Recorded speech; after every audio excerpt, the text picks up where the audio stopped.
Começa agora o Medcast, o podcast do profissãomedica.com, sua escola médica online. O Medcast é um conteúdo exclusivamente voltado para médicos e estudantes de medicina interessados em atenção primária à saúde. É produzido pelos médicos Daniel Coriolano, Alexandre de Lima Santos e Roberto Ribeiro Maranhão, o Bob. Nesta quarta temporada, a médica Luísa Portugal participa com a gente.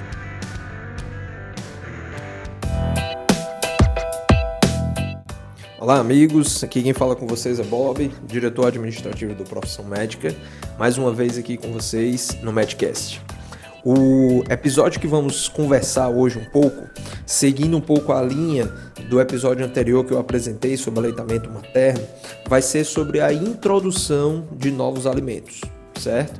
Então, se você não ouviu o primeiro episódio meu da quarta temporada, né, que foi relacionado ao aleitamento materno, sugiro que você dê um pause, faça uma retrospectiva, tá certo? Pra gente tentar seguir essa linha de raciocínio, certo? Mas se você não tiver tempo, estiver ouvindo esse episódio, aproveitando aí o caminho pro trabalho, não tem problema, você pode também ouvir depois, tá certo? Nada que eu vou falar aqui está estritamente relacionado ao que nós conversamos no episódio anterior. E vamos começar.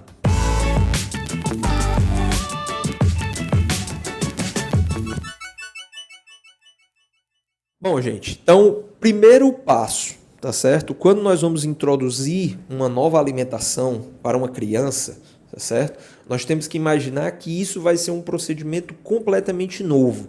Imaginando que esta criança está seguindo um processo de aleitamento materno exclusivo até o 6º mês de vida, então essa alimentação somente será introduzida a partir deste período. Até os 6 meses de vida, você tem a amamentação exclusiva, o leite materno exclusivo, como o único alimento capaz de fornecer todos os nutrientes que essa criança necessita. E aí, você precisa compreender o processo pelo qual a criança está passando. Ela está acostumada a ingerir apenas o leite materno.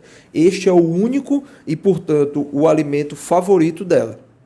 Quando você introduz um novo alimento, não é incomum, não é anormal que a criança possa rejeitar um ou vários alimentos que sejam introduzidos.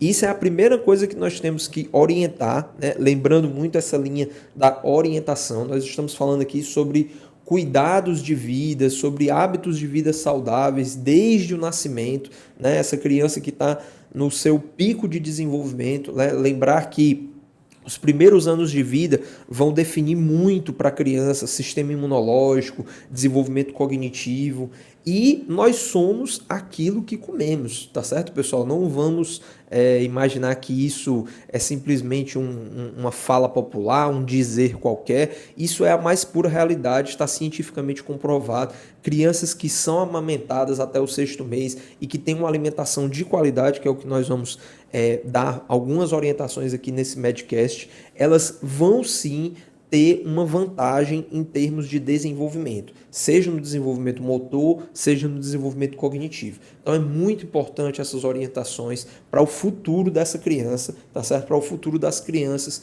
que estamos responsáveis aí no nosso cuidado.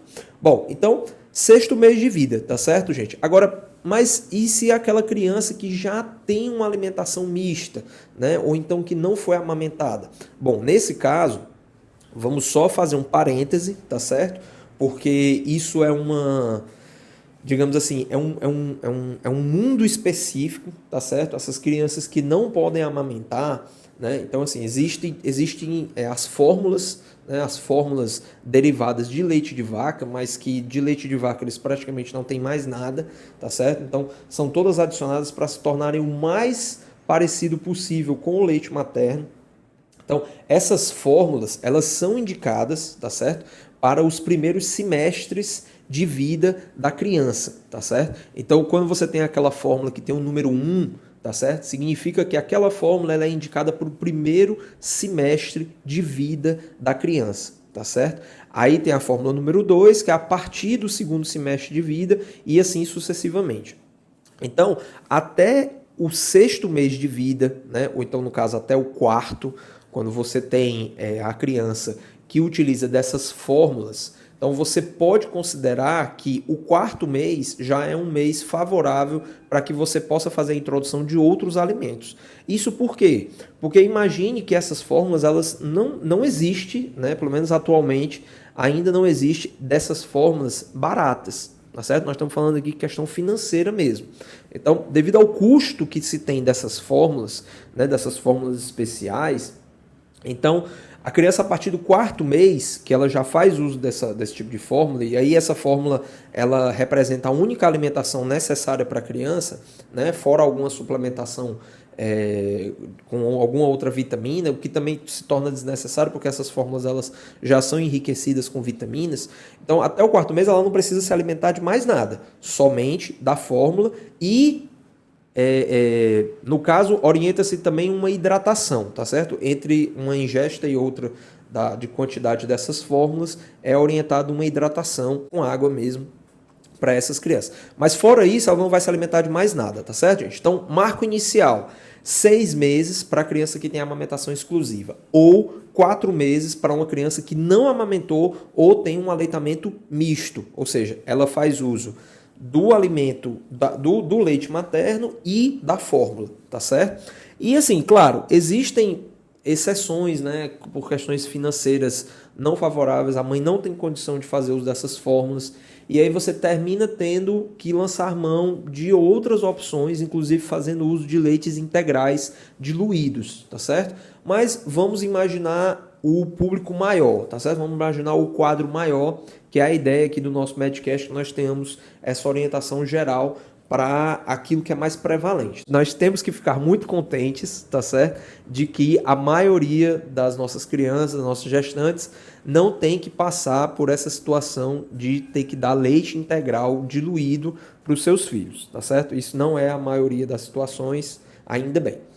Bom, a criança vai começar a se alimentar. Como é que eu devo fazer essa orientação? Então, gente, é muito simples. Nós temos que ter em mente que as crianças, elas precisam ter a orientação da sua alimentação sobre que tipo de alimentos vocês vão introduzir e a consistência desses alimentos. Então vamos lá. Um dos elementos, né, que deve ser orientado e que muitas vezes passa batido é a carne. Ela deve ser introduzida desde a primeira papa. Nós chamamos de papa aquele alimento cozido, bem amolecido, que vai facilitar a deglutição e a mastigação da criança. Nós não devemos liquidificar, ou seja, não devemos colocar no liquidificador, peneirar os alimentos. É claro que você não pode botar um alimento que tem semente, mas nesse caso você vai tirar as sementes, mas você não vai deixar o alimento muito fino. Isso porque você vai desestimular a criança o hábito da mastigação, porque mesmo esses pedaços molinhos, mas eles estimulam a criança a fazer essa mastigação e você pode inclusive propiciar a criança a se engasgar. Isso, porque vamos lembrar, por exemplo, no idoso, quando a gente tem aquele idoso que tem dificuldade para deglutir, né? A gente vai ter que ir reduzindo a consistência da alimentação aos poucos. Por quê? Porque se a gente já introduz de cara um alimento líquido, certo? Esse idoso ele vai perder mais rapidamente a sua capacidade de deglutir. E na criança é a via inversa. Então você já deve ter papas consistentes que permitam que a criança, inclusive, estimule a sua mastigação, tudo bem? Então, nada de colocar no liquidificador, nada de peneirar, tá certo? Isso vai perder a qualidade do alimento e vai propiciar o não estímulo da mastigação e, portanto, dificulta a questão da deglutição e facilita a questão do engasgo na criança. Carne desde o início. Aí tem um parêntese, né, que nós temos sempre que considerar. Hoje, acredito que mais do que nos tempos anteriores, nós temos se multiplicando, né, pessoas que optam por ter uma alimentação vegetariana ou uma alimentação vegana, nas quais não estão incluídas as carnes. Então, é preciso ter uma atenção redobrada, por quê? Porque muitas fontes de nutrientes e micronutrientes, numa dieta vegetariana de adultos, ela não vai ser suficiente para compor a alimentação da criança, principalmente no que tange a questão das reservas de ferro. Não é que uma criança não possa ter uma dieta vegetariana, pode, mas neste caso terá que haver uma orientação específica para a suplementação de alguns nutrientes e micronutrientes. Então, eu falei do ferro, então é outra coisa que tem destaque na alimentação da criança, além da carne, a carne bovina, para aqueles que não são vegetarianos, deve ser estimulado pelo menos uma vez por semana semana o consumo de miúdos, como por exemplo o fígado de boi. Por quê? Principalmente por a questão da reserva de ferro, tá bom? O que se recomenda é que seja uma dieta que, pelo menos uma vez na semana, você tenha esse consumo de miúdos. E isso serve para toda a família, tá certo, gente? É muito importante você ter essa alimentação para todo mundo, né? Mas em especial para as crianças. Aquelas crianças que a partir do 6º mês já vão ter a introdução por opção, né? Enfim, às vezes por falta de opção, né? Eu quero frisar bem, do leite de vaca, o leite integral, o leite de saco, esse leite deve ser, no máximo, né, o que tem se estipulado é que não deva exceder 500 ml por dia. Mas sempre lembrando que quanto mais eu puder retardar a introdução desse leite, melhor. Agora, claro que para a criança não ingerir nenhum tipo de leite, né, assim, ela precisa estar, porque vamos imaginar que ela vai começar as papas, mas ela vai continuar em amamentação, ou seja, ela vai continuar recebendo leite materno. Não havendo leite materno para ser fornecido, ela vai se utilizar da fórmula com aquele número 2, que é para o 2º semestre de vida da criança. E se não tiver jeito, então vamos utilizar o leite integral, o leite em pó, mas no máximo 500 ml por dia a gente faz uso de outros alimentos para poder compor a alimentação dessa criança. Sobre a questão da aceitação da dieta, certo, pessoal? Aí é uma coisa importante também, porque às vezes vira um ponto de frustração para as mães. Ah, o menino não gosta, a menina não gosta de banana. Tá, você ofereceu a banana quantas vezes? Não, eu ofereço todo dia. Quantas vezes você ofereceu a banana? Né? Então é importante frisar isso, gente. Por quê? Porque a criança, como eu falei no começo, ela está passando por um processo novo. Então, assim, são novas experiências para ela. E o que está bem sedimentado, né, na literatura a respeito de orientação sobre a aceitação dos alimentos, nos diz que uma criança que rejeita um alimento, ela deve ter aquele alimento oferecido a ela de 8 a 10 vezes para que você então possa dizer, realmente, neste momento, ela não vai aceitar esse alimento. Isso para evitar que você faça uma oferta excessiva, tá certo? Não fique o tempo todo insistindo que a criança se alimente daquilo, e também para que não faça uma oferta em pouca quantidade. E aí prive a criança de um alimento bom, um alimento que de repente compõe ali o dia a dia da família e que a criança não vai aceitar só porque não foi oferecido na quantidade adequada. Outra orientação também, né, que nós até falamos na questão do aleitamento materno, é sobre a questão da rigidez dos horários, tá certo? Foi dito, né, que o aleitamento materno ele deve ser feito em livre demanda. A alimentação, a partir dos 6 meses, ela já deve, inclusive, tentar se estruturar para seguir os horários da família. O que é indicado é que, por exemplo, a criança, a partir dos 8 meses, ela já deve estar se adaptando aos horários da família, para que quando complete 1 ano de vida, a criança já esteja se alimentando da mesma refeição da família. Imaginando que a família tem uma alimentação saudável, tá, gente? Então isso é sempre bom frisar, né? A família que come pizza todo dia, né? Então a criança, isso não é bom para a criança. Bom, mas enfim, então é importante que não haja uma rigidez absoluta, tá certo? Então se a criança quer se alimentar, seja ofertado para ela as papas, tá certo? As alimentações adequadas e saudáveis, tá bom? E uma coisa que é importante também é evitar de ficar beliscando, porque aí a gente não tem uma rigidez, mas a gente vai oferecer à criança os alimentos de maneira oportuna. Então tá todo mundo almoçando, então vamos oferecer a papa para a criança ali na hora do almoço, para ela também criar o hábito de se alimentar junto com as outras pessoas. E isso é uma questão natural, tá certo, gente? A criança ela vai ter essa adaptação de horários de forma natural, principalmente quando ela observa as outras pessoas se alimentando.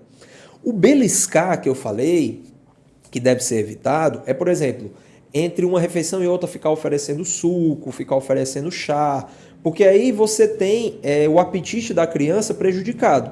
Quando chega naquela hora em que você realmente vai querer oferecer uma papa, né, uma papa salgada, uma papa de fruta, a criança não quer se alimentar. Então é importante ter isso em mente para evitar esse estresse, né, esse problema aí, o estresse da família, querer oferecer a alimentação e a criança rejeitar. Em termos de orientações gerais, eu acho que a gente já permeou praticamente tudo, né? Então, só lembrando, né, o importante é manter o aleitamento materno, né, para aquelas crianças que vinham em aleitamento materno exclusivo, introduzir precocemente a alimentação complementar é uma falha. Ah, mas a criança, aquela mesma história, né? A criança já tem 5 meses, ela fica olhando o pessoal comer e quer comer também. Não tem necessidade. Então, aleitamento materno exclusivo até o 6º mês. A outra coisa é a questão da carne. Às vezes a pessoa fica na dúvida, eu vou fazer só uma sopinha aqui com batata, né? Não vou introduzir a carne. Introduzir a carne desde o princípio, desde a primeira papa. Essa questão de liquidificar os alimentos,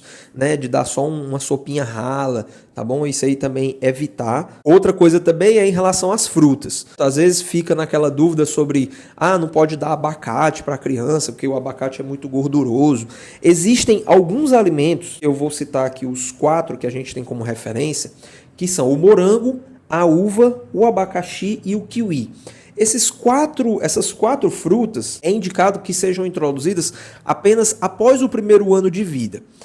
O motivo pelo qual se faz isso não tem muita clareza na literatura, mas existe sim uma fundamentação, e aí é uma fundamentação por parte de um outro campo de estudo, que é o campo de estudo dos agrotóxicos, que no nosso meio, onde nós vivemos, né, no Brasil, esses alimentos eles são alguns dos alimentos campeões em termos de concentração de agrotóxicos. E também com relação à questão da capacidade de eles gerarem algum tipo de reação alérgica. Não uma reação alérgica anafilática, mas de causar alguma alergia. O mesmo princípio da questão da clara do ovo, que a gente também já conversou, que no 1º ano de vida a gente não deve introduzir a clara do ovo. A gente conversou lá no aleitamento materno, quando a gente falou sobre a questão do leite de vaca, né, a chance de ser alergênico. Então, no 1º ano de vida, você deve introduzir apenas a gema do ovo. A clara, não. E aí essas frutas também seguem mais ou menos o mesmo princípio.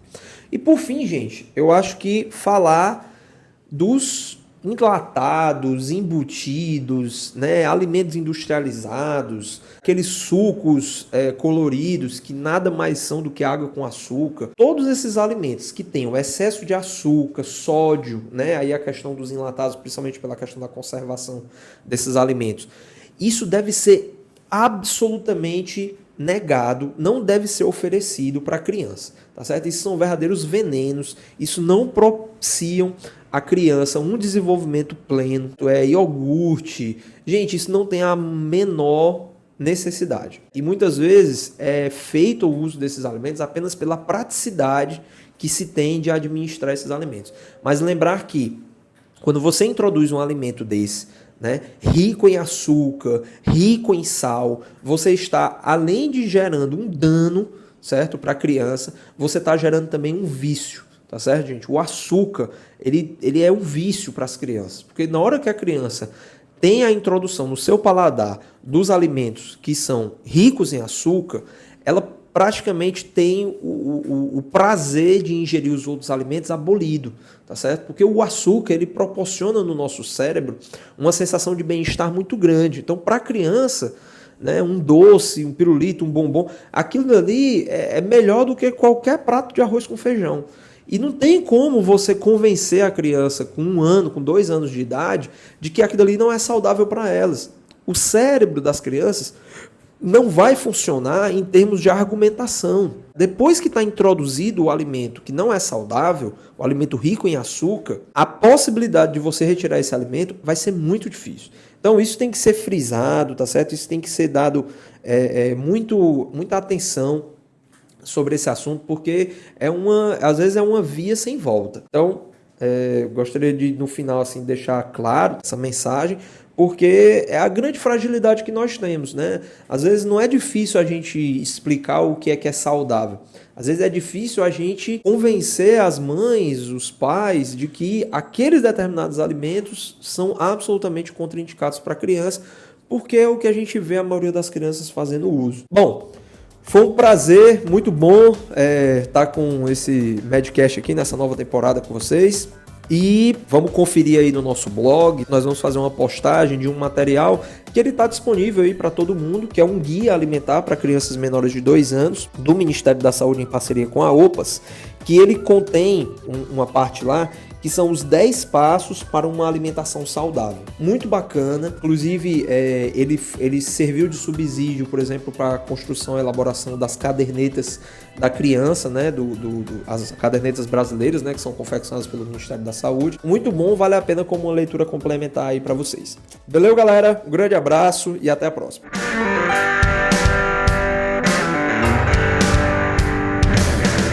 Você ouviu mais um episódio do Medcast, um oferecimento profissionmedica.com. Entre no nosso site e tenha acesso a todo o conteúdo relacionado à sua educação médica continuada.